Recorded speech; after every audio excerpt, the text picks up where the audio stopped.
Hello, and welcome to the In-Laws We Trust podcast. I'm Ashley. I'm Brian. And I'm Kai. And today we're on episode 4, and we're going to be talking about stages of relationships. Yes, but before we get into that, look, we're arranged a little bit differently, according to something on the wall. Yeah. Check it. That looks so cool. Very lifelike. Shout out to Justine Hippolito, my roomie forever. You can follow her at Justine Draws, and she made this amazing cartoon version of us. It looks so dope. Yeah. Nice little addition for us to elevate the look and elevate the brand. So it's really exciting. Yes. So thank you, Justine. And she Thank does commissions, so reach out to her. Yes. So before we start with the episode, why don't we go over our partner question today? And the question was, what expectation do I have for other people that hurt me the most? So, when I asked my significant other this question, he said, and this is so true, birthdays, because I love my birthday.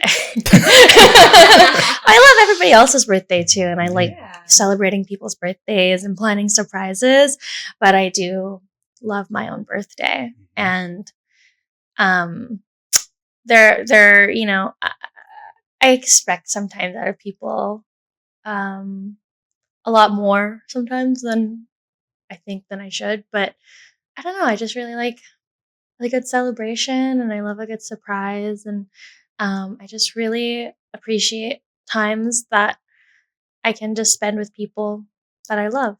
So I really enjoy birthdays a lot because it means a lot to me. Right. Yeah. Right. I feel that. I resonate with that for sure. Mm-hmm. That's interesting because I don't like celebrating my birthday. Oh. But I totally feel you on, that expectation. Even though I don't like to celebrate it, I expect other people to be happy that it's my birthday. So, yeah.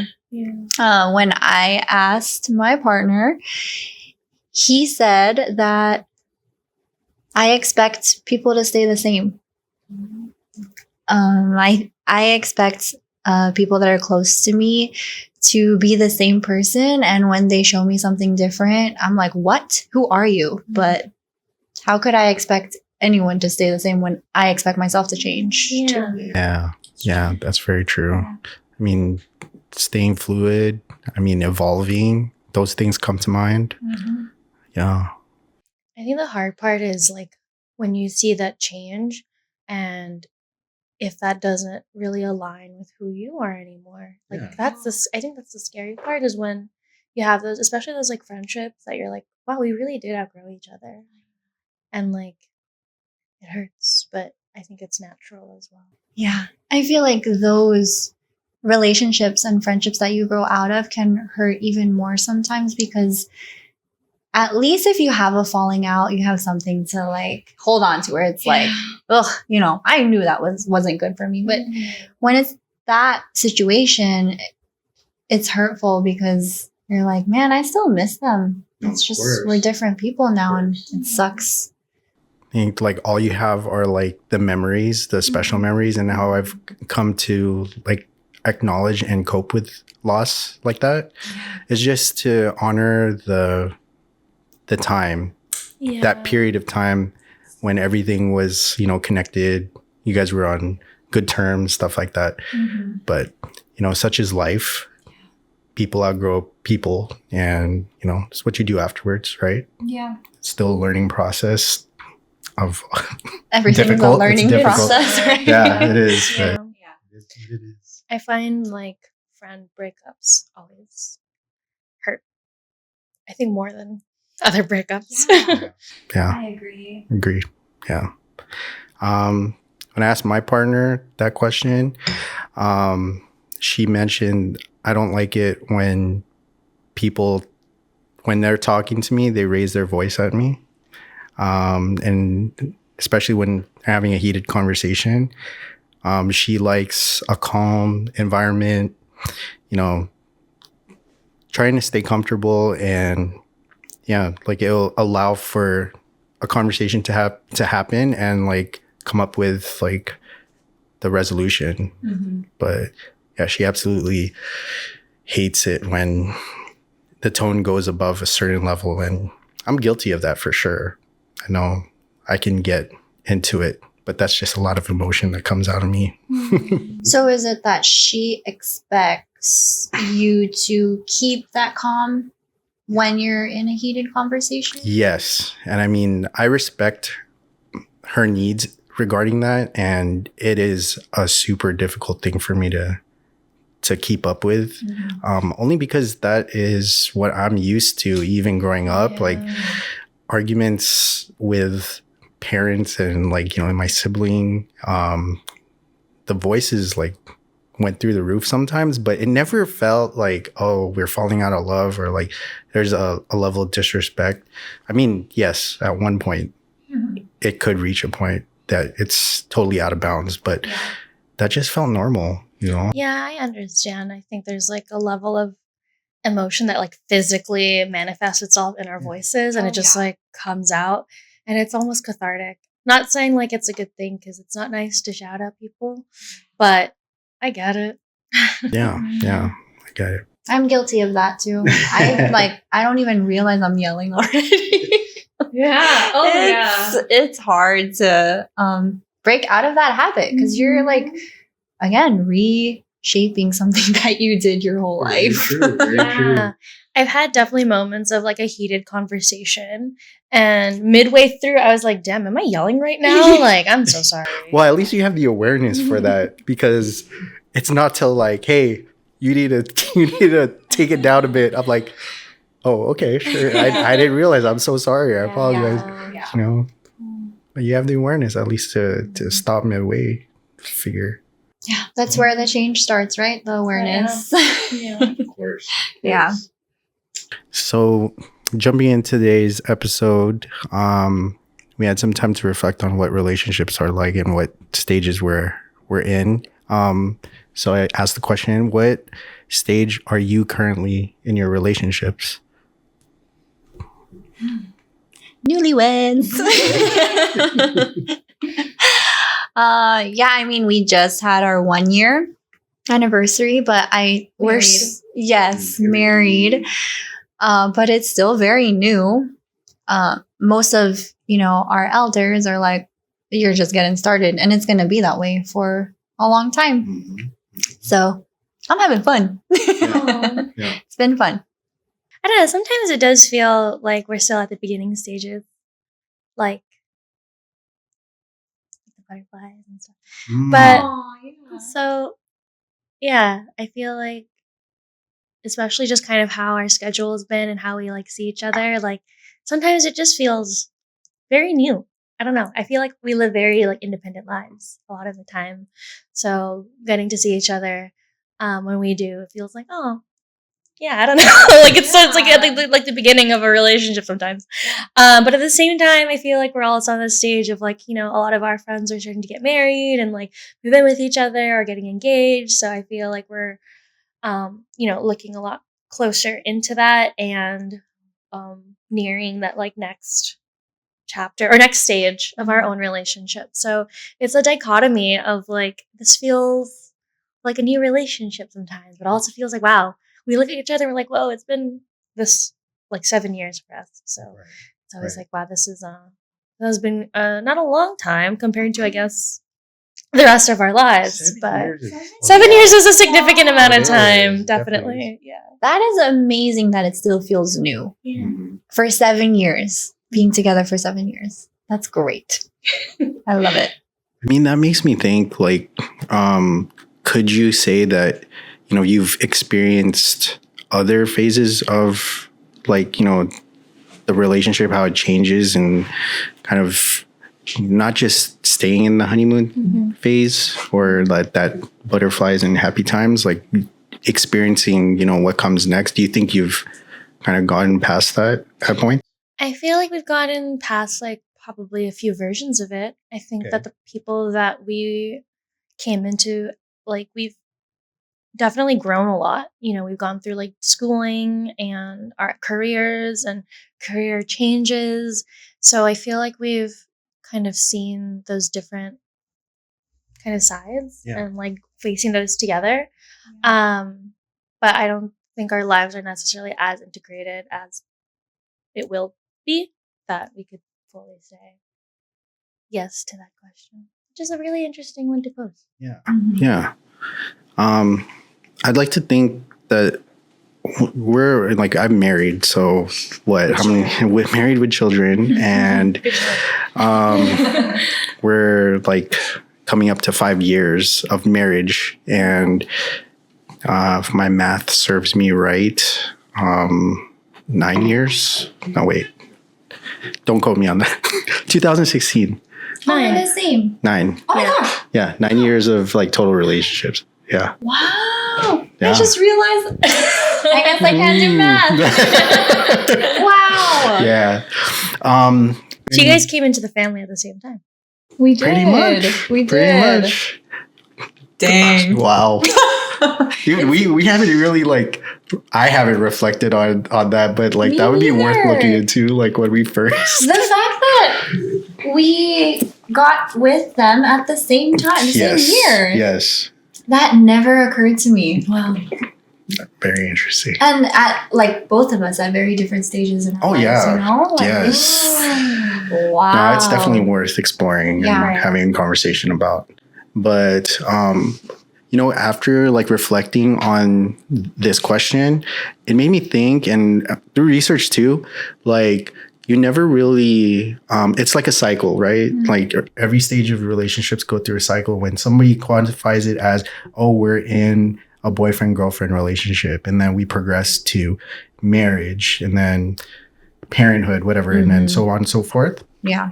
There's still the same cycle that kind of lives within that phase. Oh yeah. You got the honeymoon stage, which you allude to. There's something called like the power struggle phase.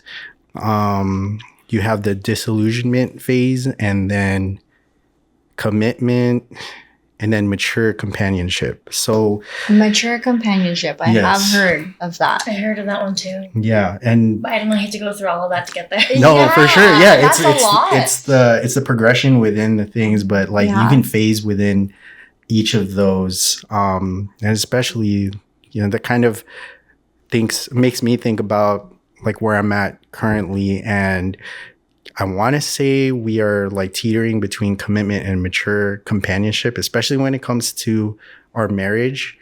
And with parenthood, I think parenthood is always gonna like fluctuate because we're dealing with growing children, so their personalities change, their wants and needs change all the time. But just sticking to the relationship part, yeah, we're kind of like between that commitment and mature companionship. Yeah. I often think about how like love and relationships itself, like in the long-term commitment, is really just that continuous choice of like choosing to be with that person, like despite X, Y, and Z. And like the feeling will only get you so far. Like you have to weigh in so many other factors. Oh yeah. To Yeah. what goes into it. At the end of the day, like who do you want to just spend your day with? You can't only have love. Yeah, that's very true. It's so hard to accept that too, because it brings up all those other factors like trust and vulnerability, Yeah. everything. You realize like there is so much that goes into it if you're in it for that long run. Yeah. And do you feel the only way you get to that mature companionship stage is when you've really addressed all of that? Oh yeah. I think I'm feeling it right now just because when you purposefully put yourself in that position to strip away some of the things that you're dealing with and trying to, reconfigure yourself as a person, you tend to see like, okay, this was not useful in the relationship, and I'm going to add something that is more useful and that could propel us forward and help us to mature more. Again, it's just really that commitment to growth, and not having it in your mind that it's like, okay, this is the picture that we had of us, and it's gonna remain the same. Like you have to like break out of that, Yeah. really. So it allows you to be more amenable to the times of like conflict happens and changes happen, and it's like, well, shit, we gotta change together now. Just life happening. Yeah, You just never know. life is never linear, right? Yeah, like, things especially with kids. Oh yeah.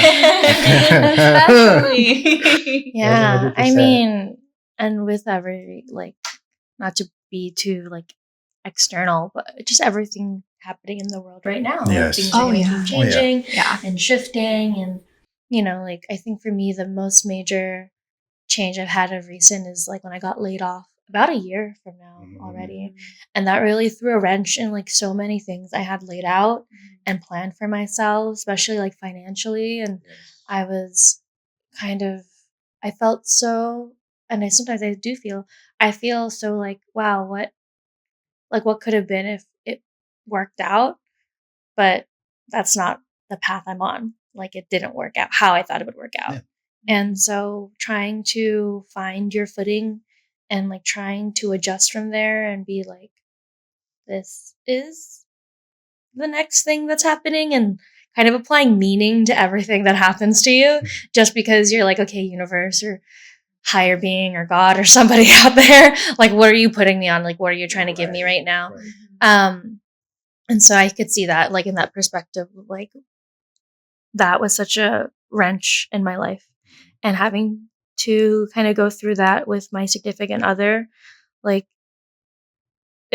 I'm grateful that he was really there for me, but I'm like, man, this was really hard. And I can only imagine, like, as life continues to throw stuff at myself and at both of us, like, yeah, it's choosing, the right ways to go about it. Yes. Well, that's also gonna depend on the work that you're doing currently. I'm sure, when a challenge comes and it's like, it's in your walls, it's like living with you right now. Yeah. Like you can make choices, right? And what decision do you make? Am I gonna, sit here and let it take over me and I feel powerless, or am I gonna, make some moves, whatever I can do, to help, just try to break out of this and, make something of it. And I think like that perspective or that mindset, really allows for what truly happens in life all throughout. The challenges are never gonna like stop, and you have that mindset that will help get you through. Yeah. I mean, it's still gonna be difficult, it's still gonna be like sickening, and like I wish I could just quit at it, but absolutely you can't, right? Yeah. And that's so hard because, I mean, for me, I'm type A. I plan everything. So is my husband. He's all about the Google Sheets and Excel sheets, all of that, budget, everything. Right. But I remember there was one time I was getting so frustrated with how much he was planning for everything to the detail. And I was like, have you ever thought in your life for once that what you plan is not going to happen? And then what are you going to do? And his whole, like, he was like, so then even when I told him that, I was talking to myself too. Like, what are you going to do when everything that you planned for, it doesn't go that way at all? So You cry a lot. I guess you figure it out along the way. Figure it out along the I way. think that's also valid. Like everything that you're feeling at that moment is completely valid, and it comes with the territory, and you allow yourself that time to, let the emotion out and kind of like be resistant to what inevitably needs to happen, right? Yeah. But you allow it to happen. And the biggest lesson I learned is you lean on your people. Yeah. Like leaning on community, leaning on your folks, like especially when you're going through really hard stuff, like people are always going to be willing, like, because your relationship is that way, to love you and hold you through it and give you that space. And so that is what is the most important part. I think. I mean, follow-up question to that. Like, do you guys have any reservations on like reaching out and leaning on people that, you know, are in your life that you consider close and trusted? I used to. Used to? I think a good part of me, and sometimes I think I still have it. It's like, no, I'm independent and I can handle it and I can do it myself. But I have a lot of really great friends in my life who have like really shown that like it's okay to ask for what I need or to really advocate for myself and to lean on people and allow myself to be vulnerable and people in my life who encourage me to do so. So I'm recovering from being hyper independent. Yeah. I like that. I'm in the same boat, Ash. I think I'm so blessed with the people in my life right now that I truly feel if I need to open up to them about something or if I need their support, they will be there for me. But in that process, I also learned the people that can't be there for me. And that was hard. Letting them go. Again, going back to that expectation that my husband said I have is that I expect everyone to stay the same. So when somebody isn't there or they, what their response to my vulnerability hurts me instead, it's like, Yeah. Ouch. It hurts a little and bit. yeah, definitely. So I am very grateful for all the people I have in my life and even for the people that I may have lost or, you know, we're not in the same spot as we used to be. I like it. Both of your answers are very like well thought out, well developed. I mean, I'm nowhere like close to that, but I understand like how important it is. I'm still very resistant on that idea just because kind of like what you said, like kind of I conditioned myself that I could be hyper independent. And also I don't want to burden other people. That's how I also view it, but it can get really lonely and like it can be very isolating, especially when everything else starts to play where like, well, I have some of these expectations of other people, but they don't know how I feel. And I'm like shooting myself in the foot like with that. And not until recent that I'm like realizing that's 100% on me and I need to like address that. Now it's a matter of like, what's my process to get to a point where you both are at. And that's kind of how I see it regarding that. I feel like I've seen more like productivity and efficiency and fruition when you're vulnerable because more comes out of it rather than you just sitting in that. So if that motivates you. Yeah, I mean, I'm all about productivity, all about efficiency. I like that. Yeah, and the fruition. Yeah, and the fruition. It was just hard to like to link it together with that particular topic. If you take something that is external and something that, you know, not relating to just me, but it's dependent on work, dependent on other people who depend on me. I could make it efficient and I could be like, all right, let's will this, you know, no matter what, let's like make it happen. But when it comes to myself and when it's time for me to reach out, like, it's hard. It's like, I don't even want to think about it. I'll just take care of it myself, you know? Yeah. But it's nice to know that people are always going to be willing there to help you out. Yeah. So thank you, friends. So next question, what would you guys consider the comfortable stage, or what is the comfortable stage in relationships? From my relationship in the past, it's where you are so just used to being with them. There's no like exciting factor anymore. For example, if you want to do something new and fun, you're just like, whatever, like let's just not. Yeah. Losing that urge, that woohoo. Yes. Yeah, so cute. Yeah. I guess like that, you need that special energy that keeps it moving, right? Like you always want to be dating each other. Mm-hmm. When I was in marriage counseling, they were saying like married couples, they can go years without going on dates sometimes and they don't even realize it. And you have to actively be dating each other, trying to, just like how when you first got together, you're trying to find all these new things out about each other. You're trying new things together, new experiences. You have to keep that all throughout or be mindful of it at least. Yeah, I could see that. I think from my understanding of what comfortable stage is the end of like that effort to like do things. And I think also this idea, I don't know if it's related, but like this idea of like taking the other person for granted. That's Just- a buzzword right there. Yeah, granted. Mhm. And just thinking that like they'll just be there all the time and that they become more of a fixture in the space rather than like someone you're actively in a relationship with. I've seen that in like relationships I've observed, especially with like some family members. And so I feel like that is what a comfortable stage looks like. But I do wonder too how much of it is the factors of like getting older and like just getting more tired with life in general. And can you also just be in a comfortable stage in your life and your partner is just there on the ride with you? Yeah, I would agree. I mean, you can experience it as an individual and in your relationship.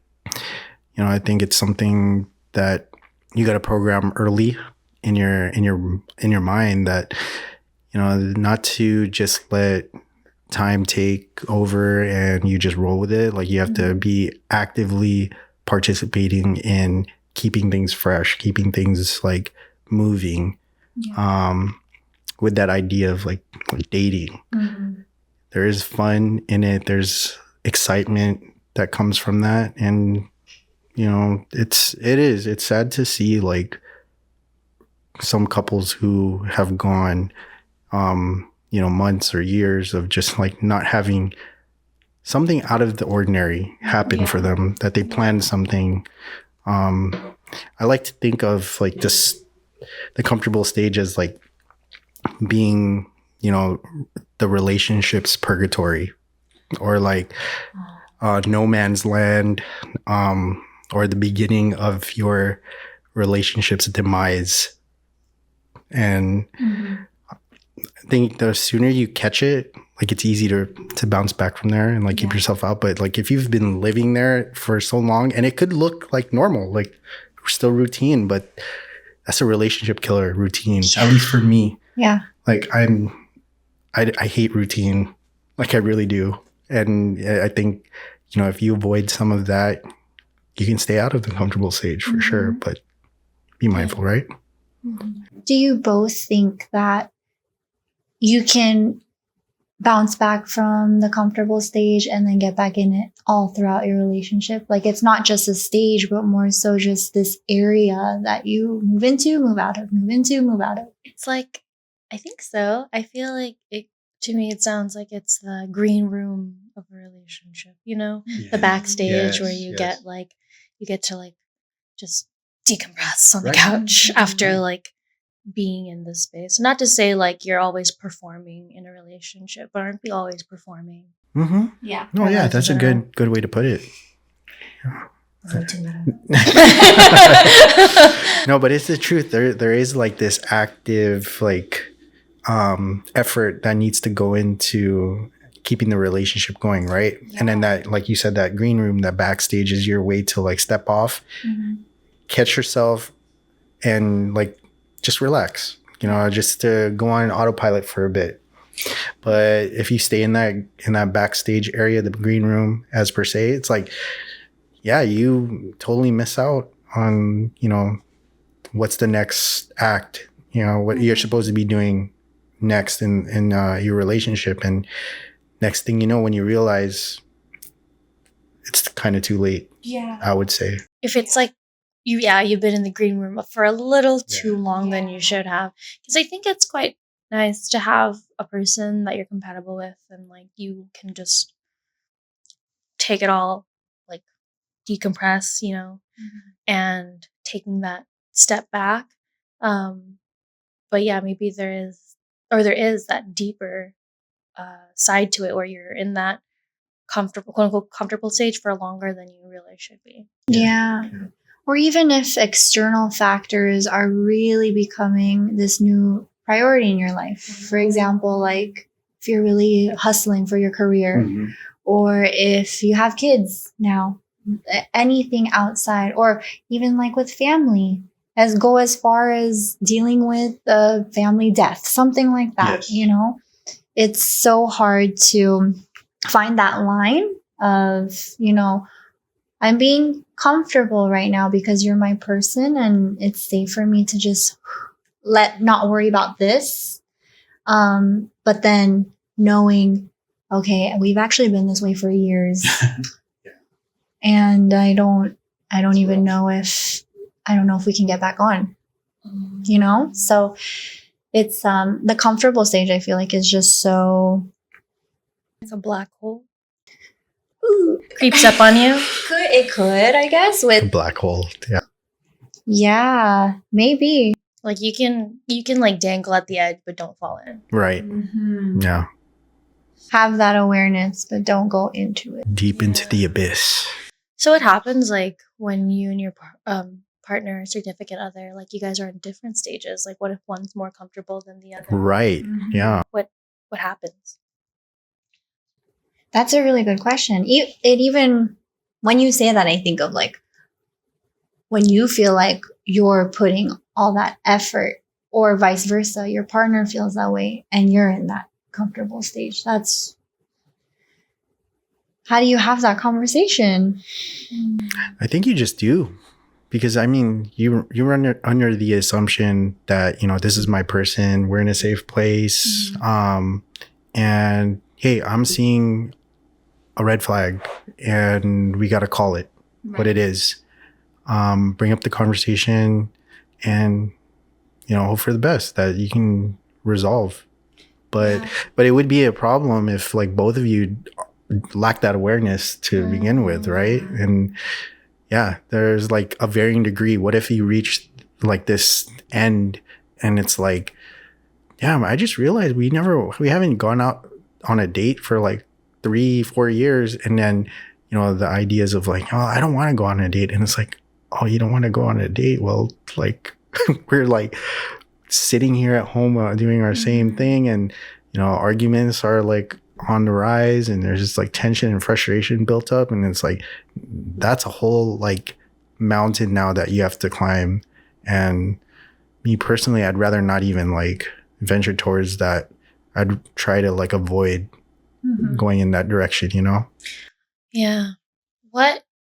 This kind of occurred to me right now too. Like, is there also a point where the person who becomes aware, like, what is stopping that person from taking the initiative of, hey, let's go out and do this? Like, what does it always have to be like let's talk about this and like, let's go on a date? Like, what if like, hey, dress nice and let's go out to dinner? What's stopping that person from just taking the initiative? Is it ego? Maybe. Usually it is. I gave that look. I was like, you're not wrong about that. Yeah. Or maybe it could be a fear of that rejection. Because Ouch. when you ask and then they're like, oh, I don't want to, it's like, yeah, I really wanted to. Yeah. But what comes with that conversation is, as much as you want them to hear you, you have to hear them too. Like, why? Why don't you want to though? Let's get to the root of this. Why are we not doing these things that we probably would have done when we first started dating? And even just like really being honest with how you feel and saying like, look, I miss you. I miss us. And that always brings it back to at the end of the day, I love you. I want us to be endgame, right? Yes, and what if the reasons though are actually external? Like I think the biggest one is like finances. Like, Mm. yo, things are so expensive right now. Yes. And so I think sometimes it comes back to that. It's like, yeah, like when we started dating, like we, you know, went out to do this activity, like for example, ice skating. But like ice skating prices are higher Yeah. than they used to be. And things cost money. And especially when you're trying to, you know, save money for like certain things. And how can you keep that comfort level like alive? Or not comfort level, but that fire alive or whatever in the relationship without like making those financial sacrifices. Because obviously when you first start dating, like you're kind of like, yeah, let me just keep doing things and impressing this person and like doing all this. So what's that middle look? I have an answer for that. Ooh. Yeah. And this is just years, and you know, you just got to go through it, right? Experience things. But that is part of the game in a committed relationship, that you have to account for evolving and being, you know, amenable to changes. So finances are a form of external, like, you know, circumstances that play on your relationship, let's say. You got to think creative, like think outside of the box, because at the source, at the root of it, it's just you and your partner that are spending that quality time, something to break out of the routine. And even if it doesn't amount to or equate to, you know, that dollar value of what you were doing before, you know, you still got together, experienced something together, you know, made memories, had something to talk about, you know, later on. And I think that's part of it, because again, like financial issues or whatever other issues that come from the outside, I feel like those are just the challenges that life throws at us. Those circumstances can change, but it shouldn't dictate like your ability within your relationship to, hey, I could take control. We can do something different, you know? So having that in mind, I think helps, you know, just to avoid like falling into the pitfall of this is what we used to do and all that stuff. Because I sure as hell know we would go to Vegas like crazy amounts of time. Like in a year, probably like 10 or 12 times, just Janice and I alone. Okay. Yeah. No, 100%. She'll validate that. Wait, you go like basically once a month? Yeah. What Especially do you do? when like because we would just get use a free room that we get the offers, and then we go out to eat. We go like maybe we go to a club by ourselves, just the two of us. We'd go see somebody. One time we went to go see Trey Songz. We made it a point that we had to go see him. Yeah, so things like that. It really was like the height of our being spontaneous and everything. But of course, as time goes on, you start to realize too, it's not very efficient. It's not very practical. Oh yeah. Yeah. Or sometimes we'll fly, because even for me, like I love driving. So driving puts me in a place where it's just like, you know, this is nice. And you gotta sit there and like try to appreciate as much as you can while you're going through there, because, you know, driving that route to Vegas, you can get used to it and just be like, but there's things along the way that you forget to pay attention to. And that's always nice. Yeah. Your stop. Yeah. Yeah. You have your favorite stops and whatever. But back to that point, it's just, you know, it's not efficient through time, and you realize that, and that's part of the evolution in your relationship. So you got to let go and pivot and figure out something different. Yeah. But that's really what keeps, I feel like that's one of the secret recipes to keeping a relationship going, you know? Yes. You're so right. My husband and I actually had a point where we live together and we're newly married, and we're also really hustling in our careers. We are putting that work in. But with that, there are days where we both feel like we live together, but we haven't really talked to each other in a day or throughout the week. And it got so scary because before we got married and before we moved in together, I would pray for like, oh my gosh, I can't wait for that time. Like we'll be together all the time. We'll have all this time. And it's now that we're here, it's actually so hard to be mindful to spend time together, even when you live together and you're married. Thank you for sharing that, because I'm really excited for that day too. Like I'm really looking forward to it. But I also know myself, like how I live, even with my roomie, like shout out to my roomie. Like we have times where like we don't even see each other for days. We don't even like know that the other person's in the room sometimes, because it's, we're just doing our own thing. And I know part of that sometimes I'm just, she's talking to her boyfriend and I'm talking to mine or something. But yeah, I wonder too, I have a tendency of getting, what is it? Allowing like the stuff on my plate to pile up and being so busy and like being out of the house. And I'm curious as to who Ashley will be in that stage of her life. Of like, will I still keep up how busy I am and still do all these? Because I'm always like doing things on my computer. You'd be like, oh, what did you do today? I'm like, I just did some stuff on my computer, but it's like a long to-do list of things I've been having to do. So I am curious to how that's going to turn out. And I guess we'll talk about it when that time comes. Oh, yeah. I mean, just be open to it, right? And realizing that chapter hasn't been written, but that's an exciting prospect to have. And when that moment comes, I'm sure we'll circle back to it. At some point. We will. Corporate, will you, Brian? My email game is on point. All right, just let you know. Schedule set. Regards. But you kind of find yourself. You'll see.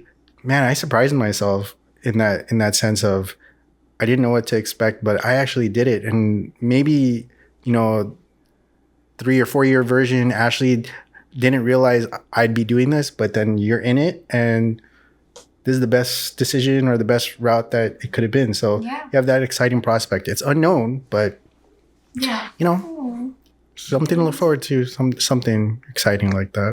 And even having this conversation right now, hearing that, when I felt scared of going into that comfortable stage in, our relationship right now, that's when him and I just sat down and talked and thought of a way where we can spend even just 1 hour of just being together, like present with each other. So now our rule is every day for dinner, no phones, we eat together and we actually talk about our day, because it's so easy to just like put a show on while you're eating. When you get home, you want to decompress, but that over and over and over again is where I felt like, oh my gosh, all that we have here, I wished so much for it so long ago, but I'm not nurturing it. I'm not making this a home, and he doesn't feel that way either. So something has to change. So even something as simple as dinner together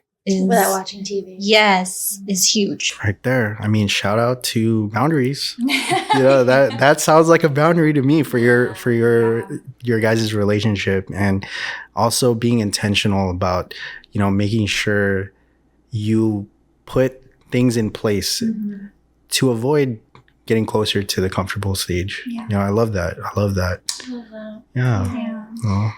So when we talk about these different stages in our relationships, what happens like when the other person is in a different stage, or like they want to go into different stages?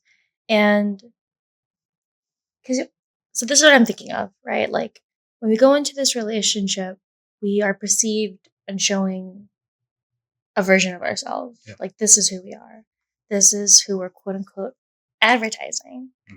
But as we move and grow in our relationship and go into, maybe I want to be in this stage of relationship. Maybe I want to move forward this way. Maybe I want to stay here. Like that kind of changes who we are. So kind of the question is, are we as advertised to that person? I feel like there's a core of us that is quote unquote the advertised version, like who we are at the core of ourselves, like our personalities, traits or quirks or pet peeves and things like that. Like, I feel like that comes off at the beginning of the relationship, or a version of it comes off at the beginning of the relationship. And I would assume it carries through.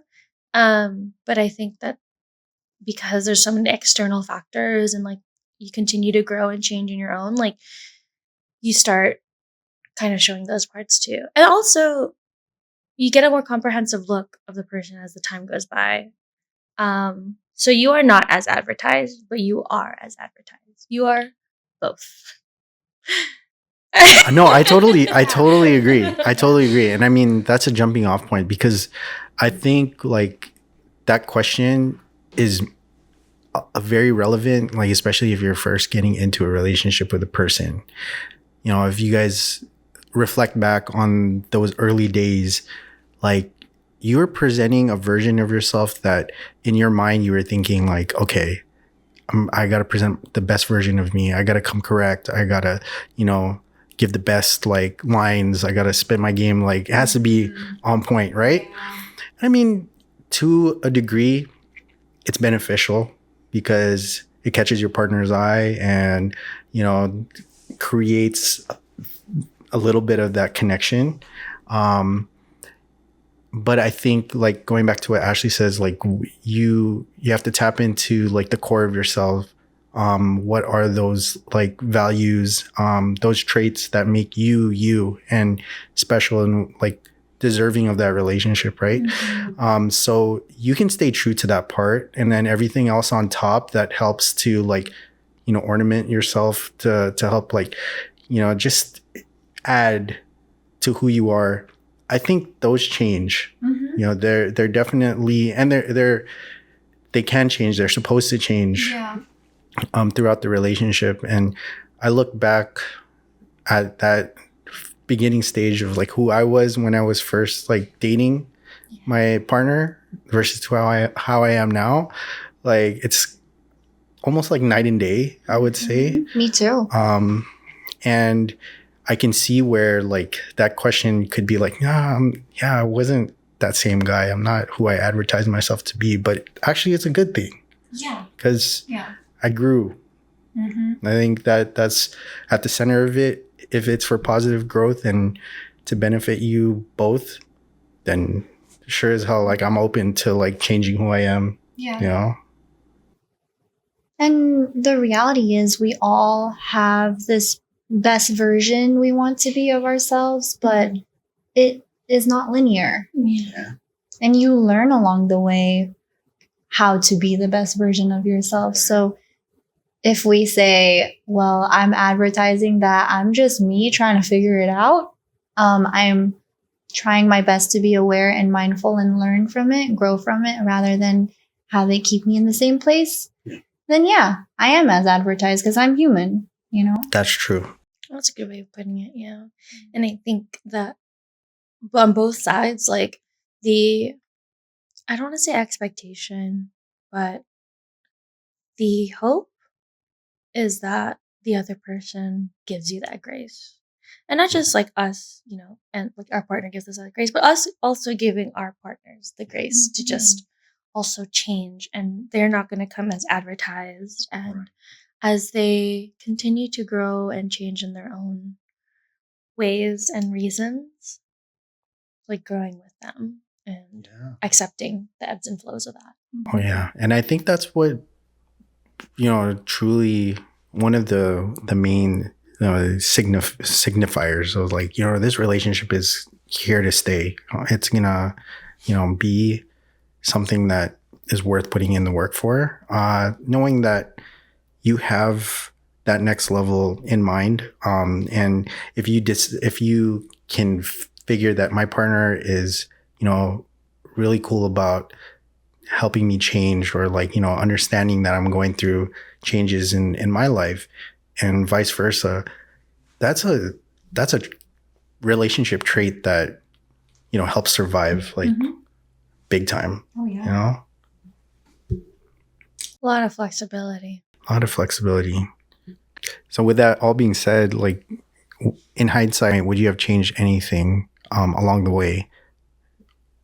It's interesting. I've been thinking about this question. like, part of me wishes that we met a little bit later, because I feel like the person that I was coming into the relationship versus the person that I want to be and I'm trying to be, like, it was so messy in between. And part of me is like, damn, he saw all of that. And I think, like, if like, I don't know how to phrase this, but it's like the perfectionist in me, the person who wants to be like, this is how I present myself to the world, wishes that, like, oh, you didn't see all the behind the scenes part. Like, it was really messy, and I said some things I probably just don't feel anymore, or like I regret saying, but like that's already affected you, and that's already in your brain as to who I am as a person. So part of me wish, like, that's the only thing I wish I could change is like, oh, I wish I, like, how the growth was and how chaotic and messy that I know I've been, wasn't exactly part of that. But I also know that it has to be part of that. Oh yeah. And like the ways that you can like really understand a person and I think be appreciative of who they are in the now and who they will be is knowing from where they came from. So, you know, that's the side of me that's like the perfectionist, everything's tight in a bow is like, that's what I could change. It's just timing and everything and who I was and who I am now or versus who I want to be. But I also accept the fact that that's part of the whole relationship thing. Yeah. I mean, he's still here. That's what I was thinking. The only thought that came to mind. After this episode, just kidding. I joke. He still chooses you. And that's the most beautiful thing. When you felt like you were at your messiest, even when you felt like you said things you said things you regret now, he still chooses you at the end of the day. Right. And that's real. Because I feel the same way. I made a lot a lot of mistakes. How much? A lot. A lot. Because I also got with my husband when I was so young, fresh out of high school, going into college. How rough is that time in your life? Oh, yeah. When you're trying to figure it out. Yeah. And he was my first boyfriend. So, oh yeah, he's seen the ugliest parts of me. But that's what's most beautiful about it, that he's still here. I'm going to cry. I mean, there's nothing, false about that. That's real talk. Real talk. Is this how Pokemon feel? I choose you, Ashley. We just want to be chosen, that's all. I choose you, Oh my gosh, that's funny. I mean, I would say the same thing as far as you need to accept that there are going to be changes along the way, and I would love to say that if I could, have maybe seek therapy sooner, let's say, and I became better or started this process a lot sooner, maybe I could have been a better version of myself going into the relationship. And that's what she wouldn't have had to see some of the ugly in me. But you know what? I'm still glad and thankful that she has accepted me and is choosing me till this day after all the dirty and like bad stuff that I've gone through and put her through. I'm sure I have.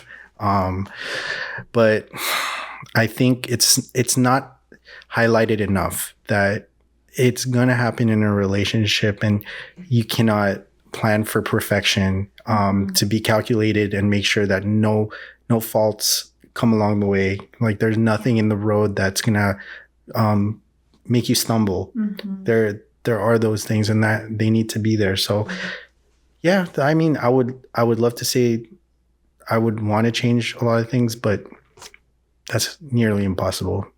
There's no time travel or anything. So I look yet.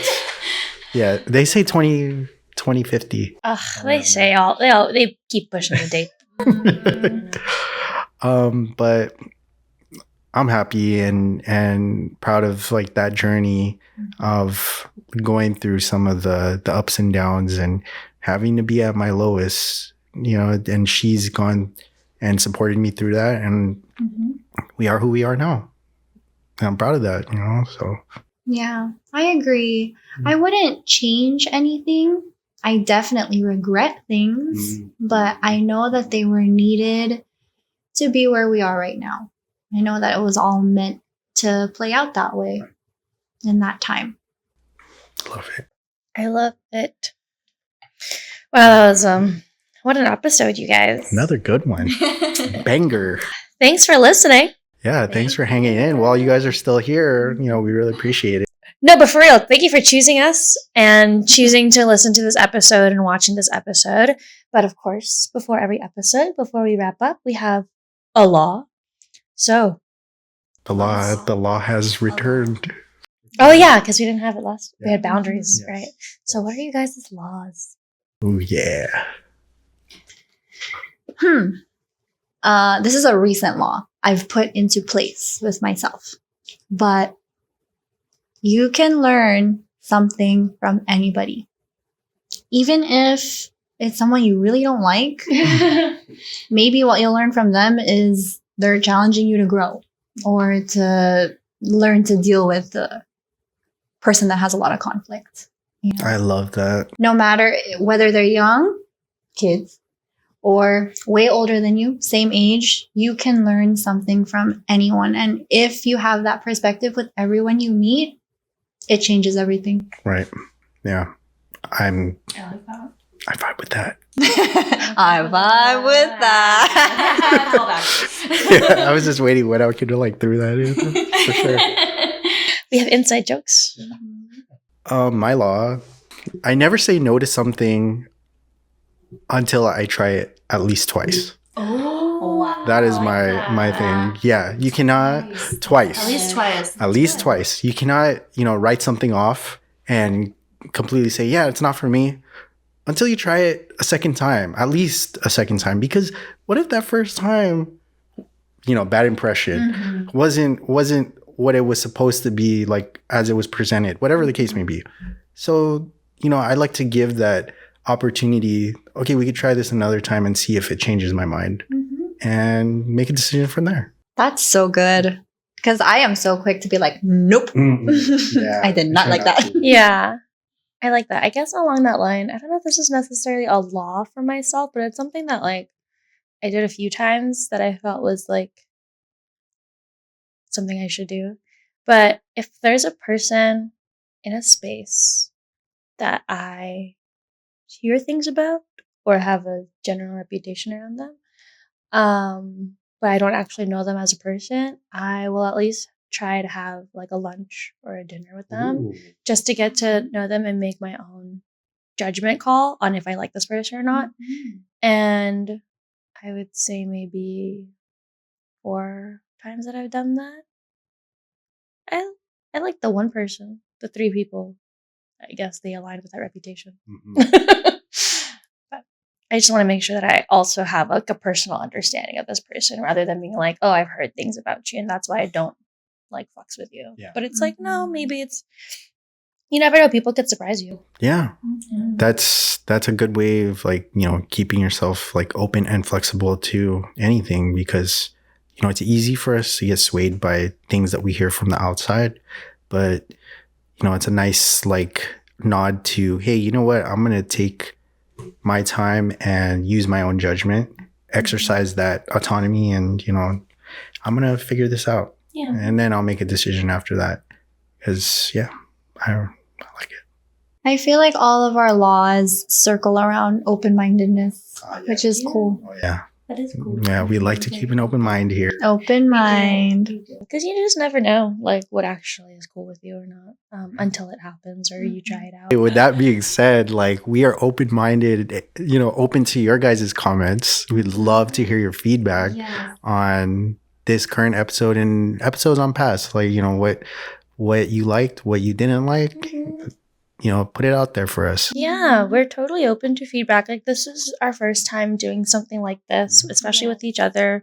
And so you can follow us on social media to send that information, to send those thoughts in. So you can follow us on Instagram and YouTube and the Tickety Talk at In-Laws We Trust Pod. You can follow me, Ashley, at looking for Ashley _ on Instagram. And Brian at Captain B Archangel Cuts. Captain without the vowels. Yeah, just CPTN. Mm-hmm. Captain. Captain Theater. And Kylie Kawaii on Instagram. And don't forget to like, follow, subscribe, and leave those comments and those thoughts on our socials, or just reach us out to us directly. And we'll see you guys next episode. Till then. Cheers.